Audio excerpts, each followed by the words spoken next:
Solomon West Ridgway Diaz Bandaranaike, frequently referred to as Swrd Bandaranaike, was the fourth Prime Minister of Ceylon and founder of the left-wing and Sinhala nationalist Sri Lanka Freedom Party, serving as Prime Minister from 1956 until his assassination by a Buddhist robe-wearer in 1959.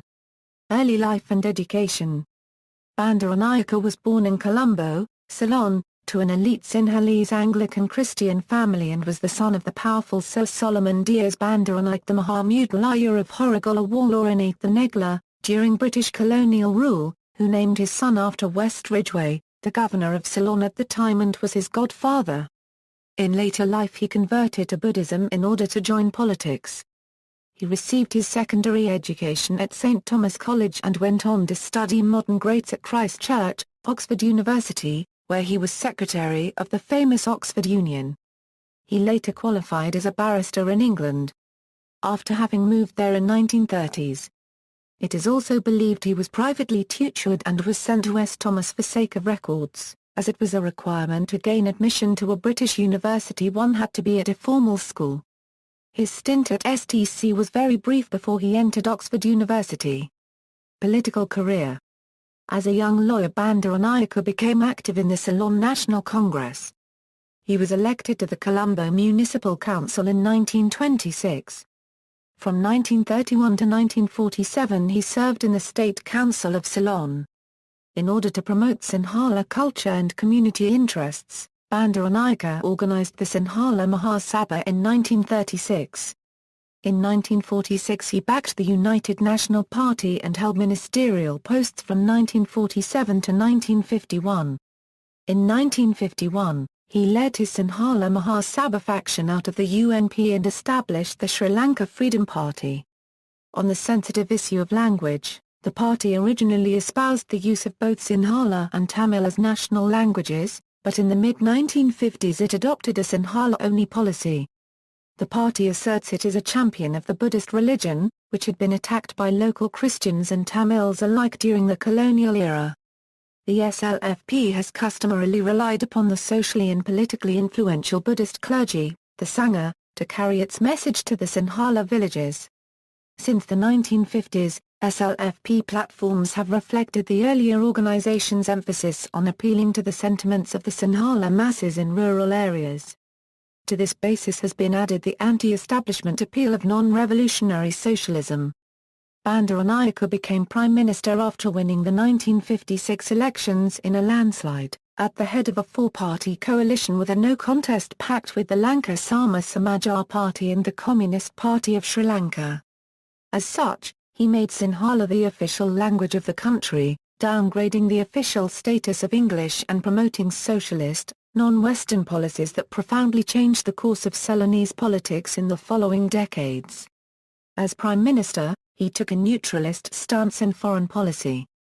He removed the British air bases at Bandaranaike and China Bay and the naval base at Trincomalee. Domestically, he was faced by economic problems and disputes over languages. He is also remembered by the minority Sri Lankan Tamils for his failure to use the state's resources to control the 1958 riots, leading to many deaths of Tamil people at the hands of mobs. Assassination. In his third year in office he died on September 26, 1959, aged 60, at the Merchants' Ward of the Colombo General Hospital due to wounds received after being shot by Taldu Somarama, a Buddhist monk. The previous day, September 25, Somarama had visited Bandaranaike at his private residence, Tintagel, in Rasmeed Place, Colombo. Since Somarama was a member of the Buddhist clergy, he was not searched for weapons and given free access to the Prime Minister as he began his routine meetings with the public. When the monk's presence was intimated to him, Bandaranaike rose to greet him in the traditional Buddhist manner. The assassin then plucked out the revolver hidden in his robes and fired at the prostrate Prime Minister. The wounded Bandaranaike was rushed to hospital but died the following day despite 6 hours of surgery by Ceylon's most skilled surgeons. After Bandaranaike's death, Ijananda Dayanaike, Minister of Education and the Leader of the House, took over as caretaker Prime Minister after being appointed by the Ceylonese Parliament.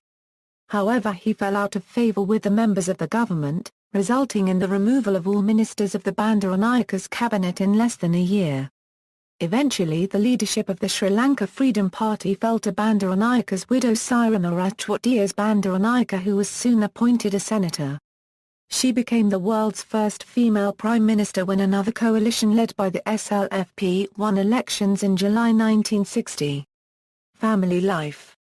He married Sirima Ratchwat in 1940 and had 3 children.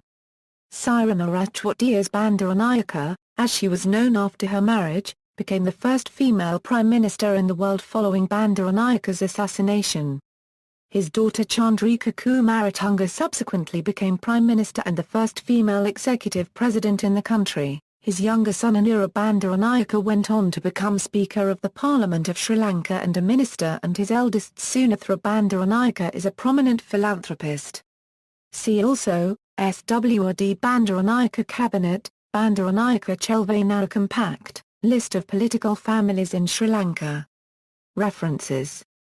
External links: The Bandaranaike Museum, The Bandaranaike Ancestry, The Ratchwat Ancestry, Golden Memories of a Political Prodigy, commemorating the Bandaranaikes, The Emergence of the Political Middle Class, The Pensive Premier, 49 years after SWRD Bandaranaike, Trailblazing Leader, The Great Son of Sri Lanka, website of the Parliament of Sri Lanka. Sri Lanka Freedom Party's official website. This page incorporates text from the Library of Congress's Country Studies series.